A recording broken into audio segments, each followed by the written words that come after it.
Good evening friends, welcome to our page talks with Yogesh Maheshwari. आज हम बात करेंगे वारे एनर्जीज आईपीओ के बारे में। अब क्या है ये आईपीओ? काफ़ी लोग अभी लास्ट आईपीओ से डिसअपॉइंटेड हो चुके थे। अब हुंडई का आईपीओ काफ़ी लोगों को निराश किया और काफ़ी लोगों के पैसे लगे भी होंगे। वैसे हमारी राय थी मत लगाओ, क्योंकि पहले राय थी लगानी है, लेकिन उसके बाद हमने राय चेंज की क्योंकि कंपनी ने अपनी सारी चीज़ें ओवर वैल्यू डाल दी थी। उसके साइज से लेकर, उसकी प्राइस से लेकर, उसकी पी रेशियो से लेकर सारी चीज़ें मार्केट में अपने हाईएस्ट वैल्यूशन पे डाल दी थी। तो हमने पहले ही सलाह दी थी बढ़ना है, लेकिन उसके बाद नया वीडियो डाला, उसमें नहीं बढ़ने की सलाह दी क्योंकि पहले कुछ भी डिसाइडेड नहीं था। वो हम एग्री करते हैं हमारी गलती, बट डिसाइड होने के बाद नई वीडियो डाली और उसमें क्लियरली बोला गया नहीं भरना है। तो अब ये आईपीओ, इसकी सारी चीज़ें डिसाइड हो चुकी है और इसको भरना है नहीं भरना है वो आगे जानते हैं।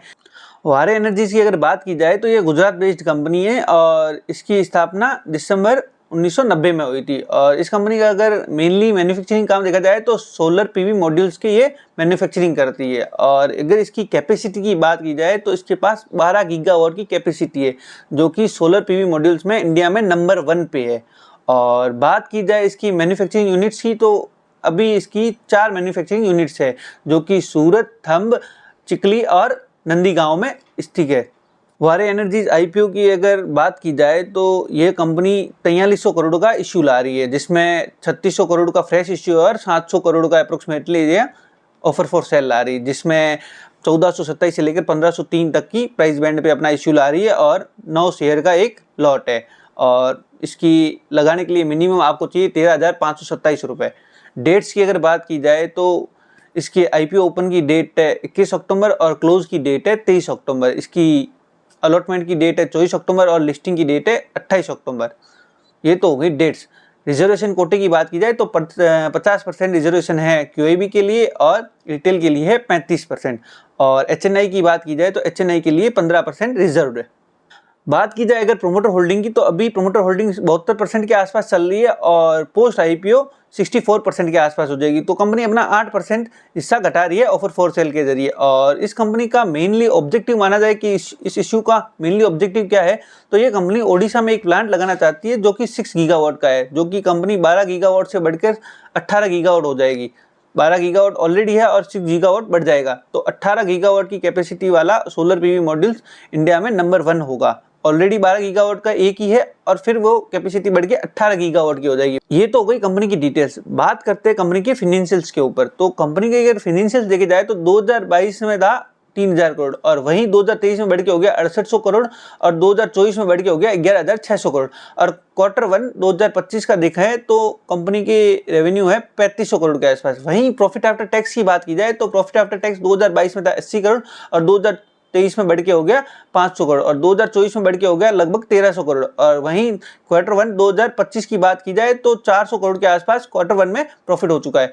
और वहीं रिजर्व एंड सरप्लस की बात की जाए तो 2022 में कंपनी के पास 230 करोड़ के आसपास रिजर्व एंड सरप्लस थे, जो कि 2023 में बढ़ के 600 करोड़ के आसपास हो गए और 2024 में बढ़ के 3800 करोड़ हो गए। और 2024 में 3800 करोड़ होना बहुत बड़ी बात है। और वहीं Q1 2025 की बात करें तो कंपनी के पास 2500 करोड़ के आसपास रिजर्व एंड सरप्लस आज भी है। तो कंपनी के अगर फाइनेंशियल्स देखें तो काफ़ी अट्रैक्टिव है, क्योंकि अगर रेवेन्यू में ग्रोथ देखें तो 70% की ग्रोथ आ गई है ईयर ऑन ईयर बेसिस। और अगर प्रॉफिट की ग्रोथ देखें तो 155% की ग्रोथ, जो कि किसी भी हिसाब से कम नहीं मानी जा सकती। और अदर इसके फंडामेंटल्स देखें तो 8.5-9 के आसपास इसकी आरओई या रिटर्न ऑन इक्विटी।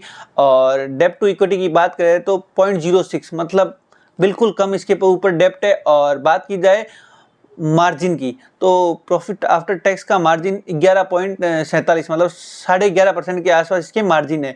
और बात की जाए इसके ईपीएस की तो 49 का ईपीएस अभी है और पोस्ट आईपीओ इसका ईपीएस हो जाएगा 56 के आसपास। और पी रेशियो की बात की जाए जो मेन चीज होती है तो 31 के आसपास पी अभी चल रहा है और पोस्ट आईपीओ इसका पी हो जाएगा 27 के आसपास, जो कि एनर्जी सेक्टर में सबसे सस्ता लगता है। इसके अगर पीयर कंपैरिजन की बात की जाए तो वेबसोल एनर्जी का पी रेशियो है 673, जो कि काफ़ी हाई है। और वहीं अभी हाल फिलहाल जो लिस्टेड कंपनी है प्रीमियर एनर्जी, उसकी अगर पी रेशियो की बात की जाए तो 214 के पी रेशियो के आसपास ट्रेड कर रहा है। तो देखा जाए तो कंपनी काफ़ी डिस्काउंट में मिल रही है अगर पी रेशियो के हिसाब से देखा जाए। तो भाई ये तो हो गई सारी अच्छी चीज़ें। अब इस कंपनी में रिस्क क्या है, तो इस कंपनी में एक रिस्क है जो रिस्क माना जा भी सकता है, नहीं भी माना जा सकता। क्यों? क्योंकि इस कंपनी का 70% बिजनेस 10 क्लाइंटों से आता है। यह एक रिस्क है।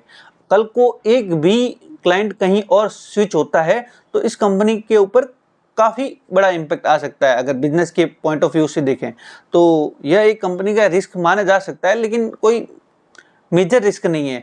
और बात की जाए, काफ़ी लोगों का क्वेश्चन होगा कि भाई इसमें शेयर होल्डर कोटा है नहीं है, उनके पास वारे रिन्यूएबल के शेयर हैं।